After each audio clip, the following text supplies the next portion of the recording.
This world is not going to last much longer. I mean, science say, oh, it's going to be here until 25. No, it's not going to go last that long, because look at what's happening right now.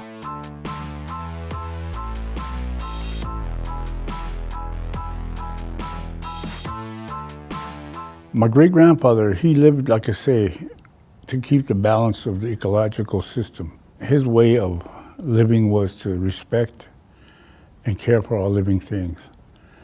And now, the way the world is going, people who just slaughter animals without any respect, and then they kill all the green growing things like the trees.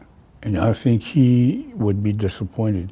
To understand how this earth functions and how all living things have a spirit, you have to look into your own self and recognize who you are as a person. You have a spirit inside you, and you understand all these things have a spirit inside of them just like you.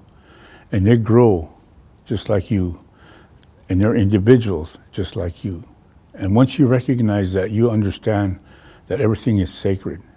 Everything that moves is sacred, has a spirit. What you do with that is you respect that, because they respect you. You know, the animals respect you if you don't fear them. And you have to keep that balance in yourself. Not only the ecosystem, but in you. You have an ecosystem within yourself. You have compassion, generosity, fear, all these things, humor.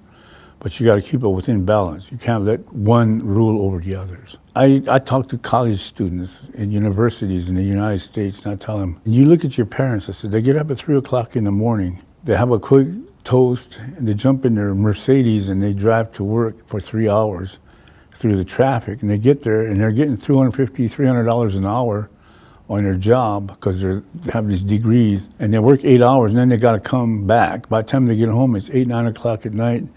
They have a quick meal and they go to bed because they have to get up at 3 o'clock. It's a cycle.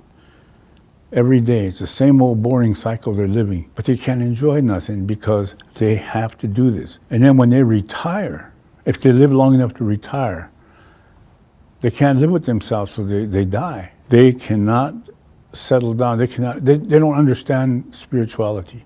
They don't understand sacredness. The only sacred thing they understand is their money. How much money they can make. And there's no value in money. Money is not going to buy you a trip back to the spirit world when you're dead. So what's going to happen is you're going to be a ghost haunting your bank account. The system that I'm talking about is what's destroying the Mother Earth, is destroying the ecosystem. And see, this is another thing that the educated person does not understand. Everything has to have a dollar value attached to it, or money value attached to it. I mean, you know, you look at the news in the States, a hurricane comes in or a tornado goes through, the first thing they say is it destroyed $5 million worth of. They don't know, talking about the earth, the trees, whatever is gone. They're talking about how much money it cost to rebuild this thing. And there's no spiritual value in none of this. And see, this is where I'm talking about, you know, to understand the value of Mother Earth and all living things that are sacred, you have to come back down to earth and work within yourself first. Start to balance yourself. Have more material wealth than anybody else is not the answer. The spiritual wealth is the answer.